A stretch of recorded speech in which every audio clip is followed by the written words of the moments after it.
Assalamualaikum warahmatullahi wabarakatuh. Bismillahirrahmanirrahim. Alhamdulillahi rabbil alamin. Wabihi nasta'in ala umuri dunia wa din. Wassalatu wassalamu ala ashrafi anbiya wal mursalin. Wa ala alihi wa sahbihi wa man saru ala nahjihi bi ihsanin ila yaumiddin wa ba'd. Allahumma inna nas'aluka ilman nafi'a wa na'udzubika min ilmin la yanfa'. Hadirin Allah muliakan, alhamdulillah kita panjatkan puji dan syukur kita kepada Allah Subhanahu wa taala atas segala nikmat dan karunia yang Allah berikan kepada kita. Nikmat yang tidak mungkin kita bisa hitung. Wa in ta'uddu ni'matallahi la tuhsuha. Dan jika kalian ingin menghitung nikmat-nikmat Allah, maka kalian tidak akan mungkin bisa menghitungnya. Hadirin Allah muliakan, dan di antara kenikmatan adalah duduk di majelis ilmu, duduk bersama Al-Quranul Karim dan Sunnah Nabi kita alaihi salatu wassalam.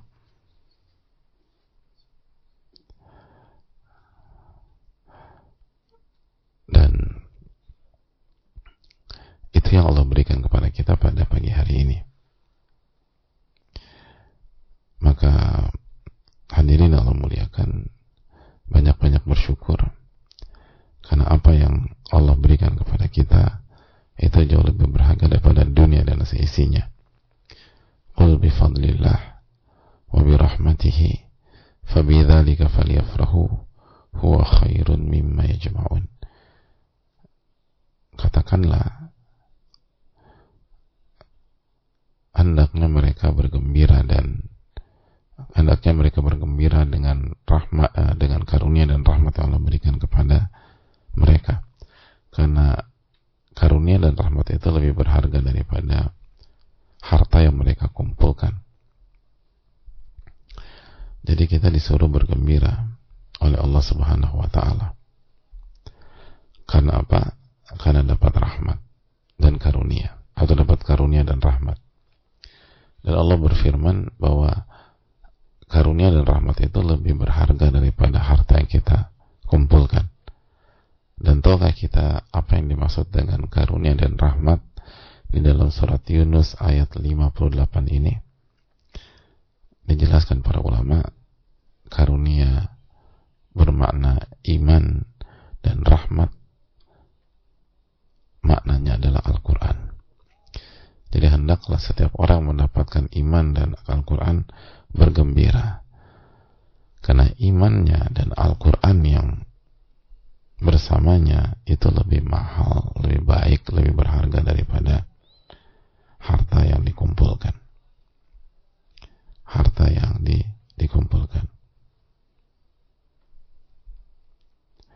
Hadirin Allah muliakan,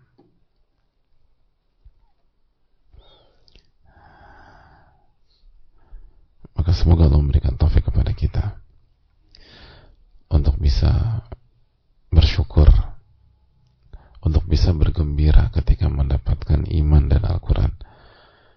Karena bergembira ketika mendapatkan iman dan Al-Quran itu gak sesimpel yang kita pikirkan. Mungkin ada di antara orang, perintahnya cuma disuruh gembira. Gembira kan gampang, coba aja gembira tanpa sebab, memang bisa. Itu gembira itu susah, kecuali dimudahkan oleh Allah. Gembira itu amalan hati, dan hati di tangan Allah Tabaraka wa Ta'ala. Inna quluba bani Adam baina usbu'aini min asabi rahman yuqallibu kaifa sya'. Sesungguhnya hati anak-anak Adam itu ada di antara jari jemari Allah. Allah bolak-balikan sesuai dengan apa yang Allah kehendaki. Maka banyak-banyaklah minta pertolongan kepada Allah Tabaraka wa Ta'ala. Allahumma inna nas'aluka ilman nafi'a wa na'udzubika min ilmin la yanfa'. Ya Allah, berikanlah kami ilmu yang bermanfaat dan lindungilah kami dari ilmu yang tidak bermanfaat. Dan hadirin Allah muliakan, kita sedang membahas Zaid bin Arqam, dan kita sedang membahas tentang Al-Quranul Karim. Dan hari ini kita akan buka sesi diskusi. Tapi sebelum sesi diskusi, berbicara tentang Al-Quran, berbicara tentang hidayah, berbicara tentang cahaya, para ulama kita menasihati kita. Di antaranya Imam Abdul Aziz, beliau mengatakan, man lam yatta'idh bi thalathin lam yatta'idh. Barang siapa yang tidak mengambil pelajaran, barang siapa yang tidak mengambil mau'izah, mengambil nasihat dari 3 hal, maka dia tidak akan pernah mendapatkan pelajaran dan nasihat dalam hidupnya. Apa 3 hal itu? Kata para ulama, al-Islam, wal-Quran, wasyaib. Yang pertama Islam. Barang siapa yang tidak mengambil pelajaran, tidak mengambil nasihat dengan keindahan yang ada di dalam agama Islam, maka dia nggak akan mendapatkan nasihat sama sekali. Dia nggak akan menerima nasihat yang benar dan jujur dalam hidupnya, untuk kehidupannya. Mungkin dia akan terima nasihat dalam masalah bisnis atau dalam masalah hal-hal yang berkaitan dengan bidang kerjaannya, tapi untuk kehidupan tidak. Karena Islam itu sempurna, hadirin. Kalau dia sampai nggak mau menerima sesuatu yang sempurna, ya gimana yang lain? Gitu. Ada orang nggak mau terima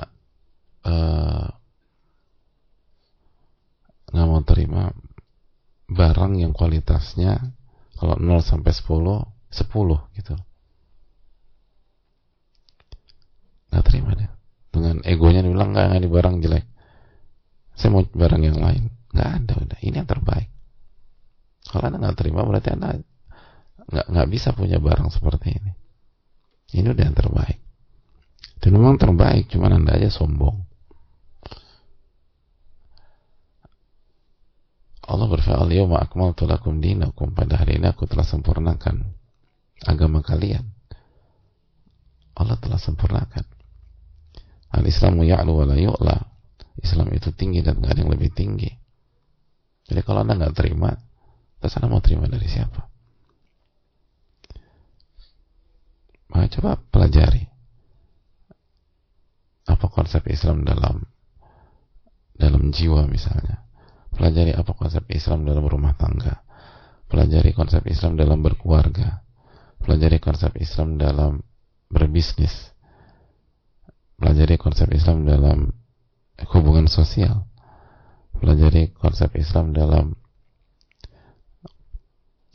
dunia bidang ibadah dan lain-lain. Maka orang yang punya hati yang bersih akan menerima.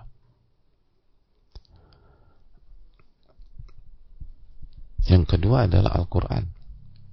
Barang siapa yang tidak mengambil pelajaran dari ayat-ayat Allah di dalam Al-Quran, dia nggak akan dapat pelajaran dari hal yang lain. Karena ini firman Allah.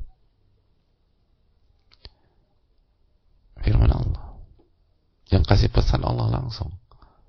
Yang kasih nasihat Allah langsung.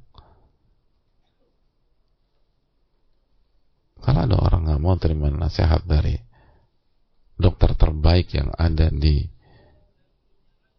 dunia, dia dokter terbaik ada di dunia, dia nggak mau dengar. Nggak. Bagi saya itu dokter nggak kompeten. Itu dokter terbaik di dunia.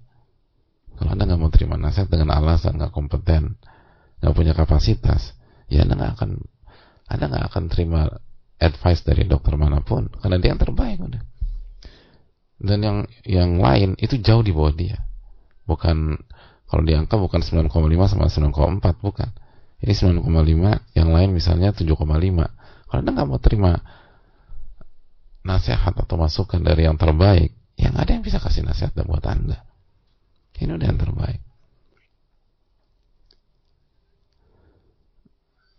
Jadi hadirin Allah muliakan,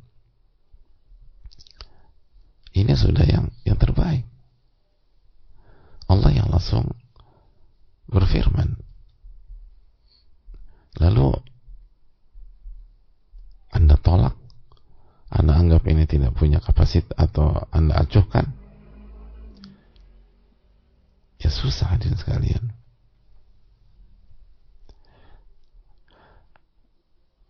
Itu nggak bisa diterima.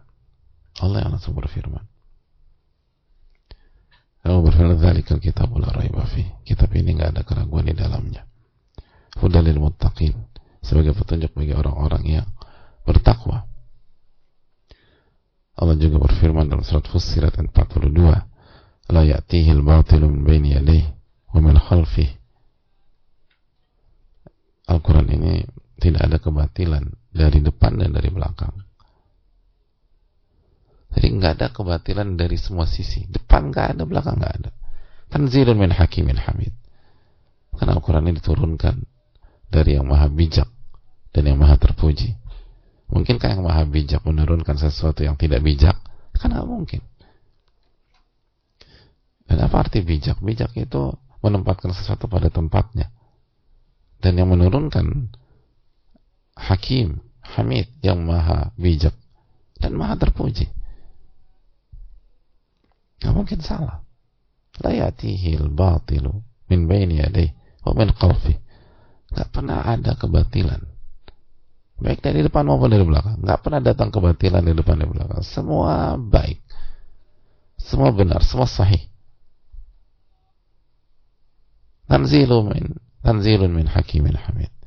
Karena diturunkan dari yang maha bijak dan maha terpuji. Kalau kita nggak bisa terima nasihat, masukan, arahan dari yang maha bijaksana dan yang maha terpuji, dari siapa lagi kita bisa mengambil nasihat?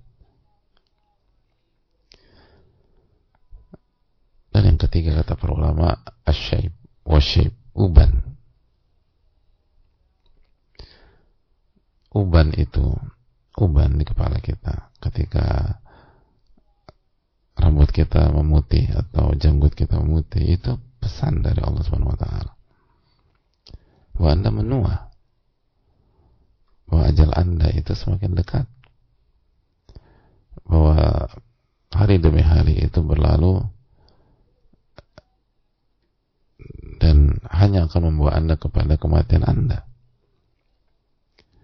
Jadi kalau seseorang tidak mengambil pelajaran dari uban yang tumbuh dalam dirinya, di atas kepalanya, atau di janggutnya misalnya, atau di kumisnya, maka kata para ulama, sulit mengingatkan orang itu tentang kematian. Itu ada pesan. Jadi coba bandingkan kita 20 tahun yang lalu atau 15 tahun yang lalu dengan kita yang sekarang. Kalau kita, kalau sekarang nih uban saya banyak banget, itu mau'izah, itu nasihat dan pesan yang Allah berikan kepada kita. Dan ulama mengatakan, innal labiba bil isyarat yafhamu. Orang yang cerdas itu cukup dengan isyarat, dia akan paham. Uban itu isyarat tadi. Dan orang-orang yang cerdas akan mengerti. Tapi kalau memang apa bahasa kita ya sebaliknya, kata para ulama, orang yang cerdas itu hanya dengan isyarat dia akan paham. Tapi sebaliknya butuh dipukul dulu baru ngerti, gitu. Ada orang itu cukup dengan uban itu dia ngerti, ya ajal saya semakin dekat. Ada orang enggak, tunggu divonis stadium 4 dulu baru sadar, gitu. Iya ya. Padahal udah dari beberapa tahun yang lalu dia udah ubanan segala macam, tapi nggak sadar dia. Begitu dokter bilang, mohon maaf Pak, stadium terminal, baru shock dan berusaha kembali kepada Allah. Dan sebagian sudah terlambat. Jadi ini yang perlu kita camkan bersama-sama hadirin sekalian. Kita buka sesi tanya jawab. Wassalamualaikum warahmatullahi wabarakatuh.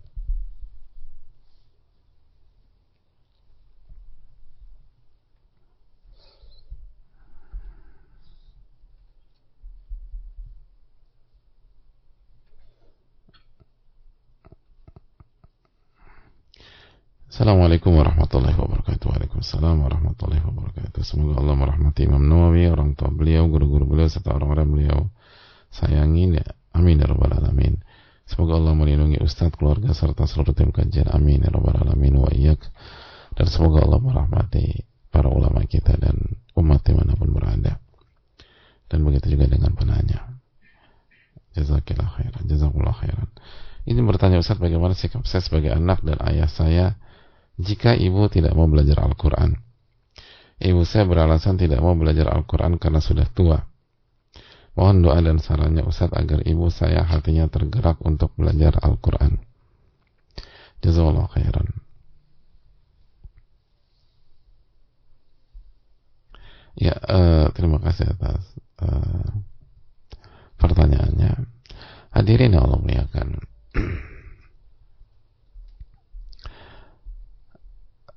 yang perlu kita renungkan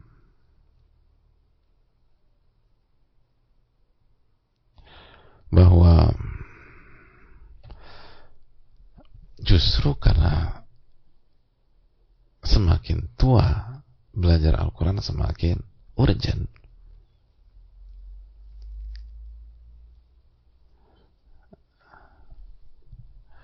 Ada banyak orang tua beberapa tahun sebelumnya itu nggak butuh kacamata, dia bisa ngelihat dengan bebasnya.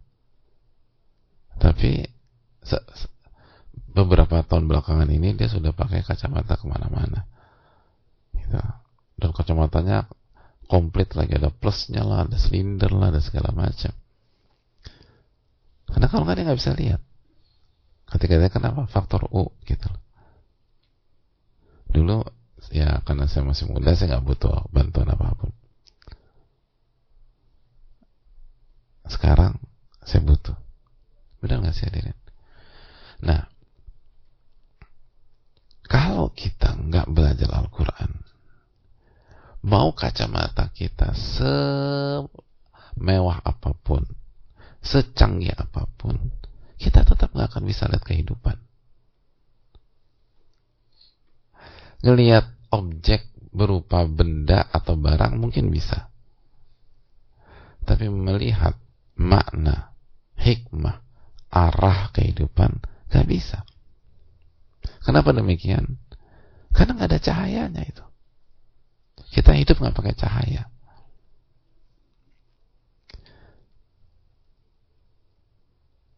Kita mau pakai kacamata secanggih apapun di ruangan yang gelap, nggak ada cahaya matahari, nggak ada lampu, nggak ada lilin, nggak ada api, nggak ada apapun, dan semua ketutup.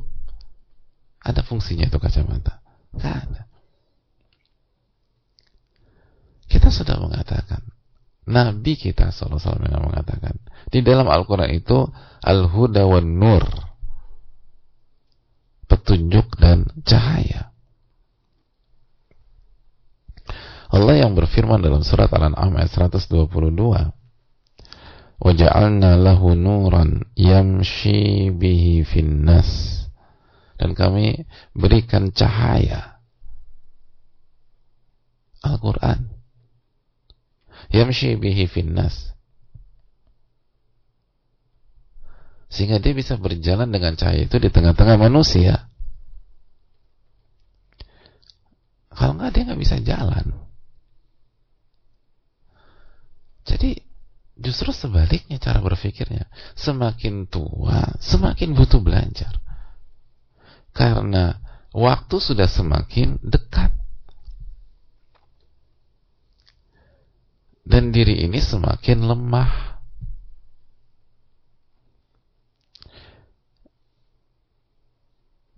Sedangkan iblis justru menanamkan logika terbalik, antitesis. Udah tua, nggak enak, aduh minder. Yaitu bisikan iblis biar kita tambah parah.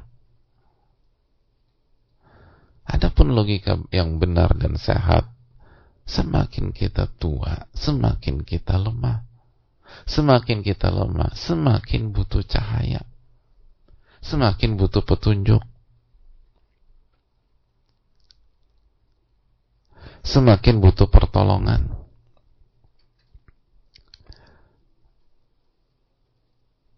Itu poin.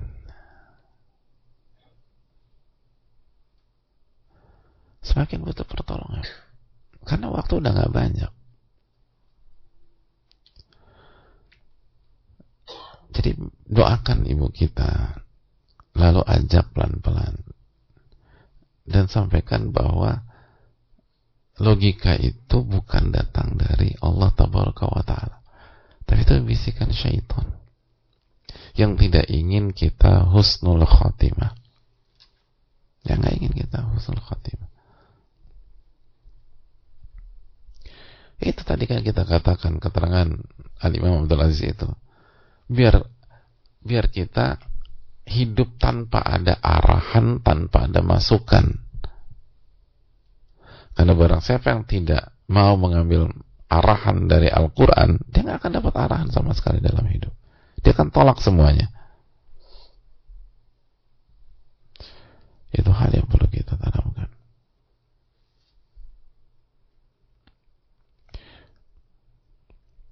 Dan coba dulu deh gitu. Dicoba dulu. Makanya ini yang perlu kita tanamkan bersama-sama. Jangan sampai waktu habis dan kita nggak bisa ngapa-ngapain. Coba renungkan surat Al-Anfal 43. Al-Anfal 43. Ketika Allah berfirman, liyahlika man halak an bayyinatin wa yahya man hayya an bayyinah. Liyahlika man halaka an bayyinah. Hadirin yang mulia, ajar orang yang celaka benar-benar celaka dengan bayyinah, dengan keterangan, dengan petunjuk. Apa maksudnya? Agar orang-orang yang sombong, orang-orang yang angkuh, orang-orang yang merasa pintar, orang-orang yang melakukan dosa dan maksiat, orang-orang yang berpaling, nanti tidak punya alasan lagi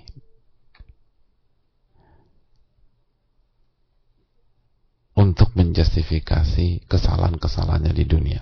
Kenapa? Karena Allah sudah turunkan Al-Quran. Udah, kan kita udah ajak, gak bisa berkelit lagi. Jadi yang celaka benar-benar habis ancur-ancuran sudah. Kenapa? Kita udah turunkan Al-Quran. Nabi SAW sudah menjelaskan Al-Quran.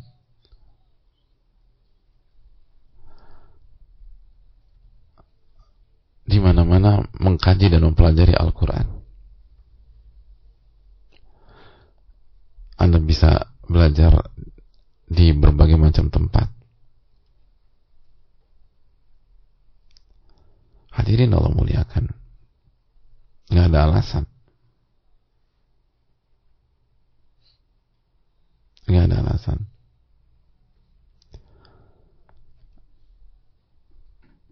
Anda nggak bisa mencari pembenaran dari kekufuran, kesyirikan, dosa-dosa, kesalahan, dan kekeliruan Anda selama Anda hidup. Kenapa? Kita sudah tegakkan hujjah. Artinya kita sudah kasih kesempatan. Nih Al-Quran, baca, pelajari, kaji. Ketika ditolak juga, maka itu artinya liyahlika man halaka an bayyinah. Surat Al-Anfal 42. Itu artinya kehancuran tanpa ada excuse sama sekali, tanpa ada justifikasi. Semua alasan akan ditolak nantinya. semua alasan nggak berlaku. Kita udah kasih loh. Yang ada hanya kehancuran, siksa, azab, dan kepedihan.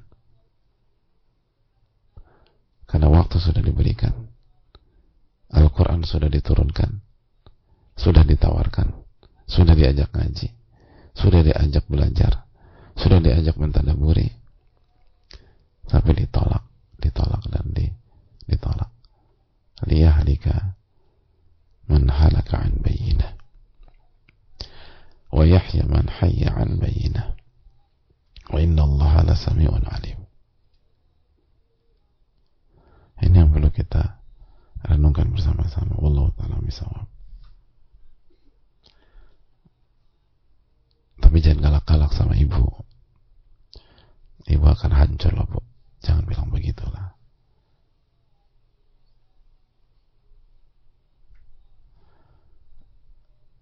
Pelan-pelan aja gitu loh. Atau sharing. Aku tadi mengkaji surat Al-Anfal 42. Terus kasih lihat buku tafsir. Dan itu tadi. Terakhir, tidak ada kata terlambat. Malam yugorgir. Selama nyawa belum ada di tenggorokan. Selama nyawa belum sampai tenggorokan, artinya sebelum sakratul maut, gak ada kata terlambat, gak ada kata. Terus belajar. Ada di sebuah pesantren itu ada santri, kalau di dunia misalkan ada santri kalong ya, atau santri yang belajarnya dari sore sampai malam gitu loh. Itu ada sebuah pesantren, ada bapak-bapak usianya 70-an tahun,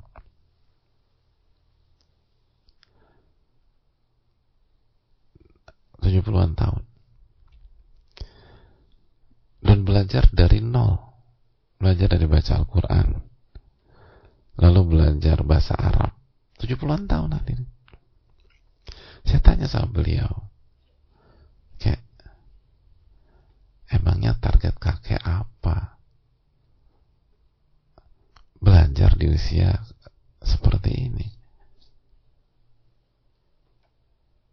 Artinya, emangnya masih optimis kayak nguasain nahwu, sorof, dan lain-lain.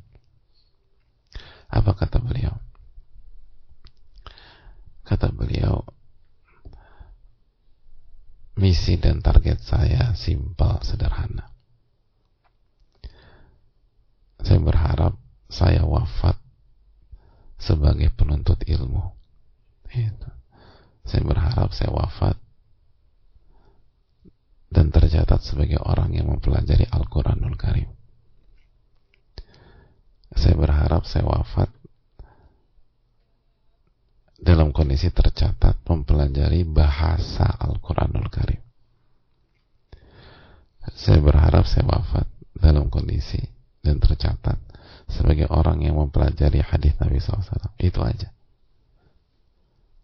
Dan apa pembawaannya seneng gitu loh hadirin. Nggak ada beban. Ada yang pernah belajar nahwu sorof nggak? Nggak pernah. Ya Allah, itu kan bikin pening hadirin bagi banyak orang. Tapi nggak, beliau ini santai-santai aja. Oh, cerdas dan langsung bisa? Nggak juga. Nanti salah lagi. Tapi bahagia gitu hidupnya. Karena belajar dan memahami hakikat ilmu. Gitulah hadirin. 70-an tahun. Mulai dari nol. Belajar baca Quran, dibenerin gitu loh. Itulah. Dan mereka merasakan kenikmatan. Nah, kenapa kita nggak bergabung dengan mereka? Orang-orang yang menikmati masa tuanya, itu. Orang-orang yang menikmati fase terakhir dalam kehidupannya. Menikmati. Orang-orang orang yang tenang di hari-hari tuanya. Kenapa? Ala bidzikrillahi tatmainul qulub. Katakanlah dengan mengingat Allah hati jadi tenang. Ada banyak orang itu di hari tuanya sedih gitu. Nggak ada kerjaan, nggak ada teman bicara, nggak ada yang bisa diajak ngobrol, nungguin cucu nggak datang-datang cucunya, anak pada sibuk, sedih gitu. Opsi diserahkan ke kita. Kita mau bergabung sama komunitas yang mana? Atau kita memilih untuk bahagia di hari-hari tua kita dengan apa? Dengan bersama firman-firman Allah, dengan bersama nasihat terbaik, dengan bersama konsep terbaik, dan dengan bersama sebuah firman atau firman-firman Allah Subhanahu wa taala yang kata para ulama, kata al-Qadiyat, hadirin, kata Qadiyat, anna qari'ahu la yamallahu, atau anna qari'ahu la yamalluhu, anna qari'ahu la yamalluhu, pembacanya tidak pernah jenuh selama dibaca dengan keikhlasan. Anna qari'ahu la yamalluhu, pembacanya itu tidak pernah bosan. Al-Quran itu gak pernah ngebosenin, asal kita berinteraksi dengan Al-Quran dengan keikhlasan. Karena Allah berfirman, innamal mu'minun alladzina idza dzukirallahu wajilat qulubuhum wa idza tuliyat 'alaihim ayatuhu zadatuhum imana. Sesungguhnya orang-orang beriman, jika disebutkan nama Allah, hatinya akan bergetar. Dan apabila dibacakan ayat-ayat Allah, imannya bertambah. Jadi yang bertambah itu iman, bukan kejenuhan. Jadi bagi orang-orang beriman, firman-firman Allah itu menambah iman, bukan menambah jenuh. Ini bisa disampaikan, semoga bermanfaat. Wassalamualaikum warahmatullahi wabarakatuh. Subhanakallahumma wa bihamdika, la ilaha illa anta, astaghfiruka wa atubu ilaik. Assalamualaikum warahmatullahi wabarakatuh.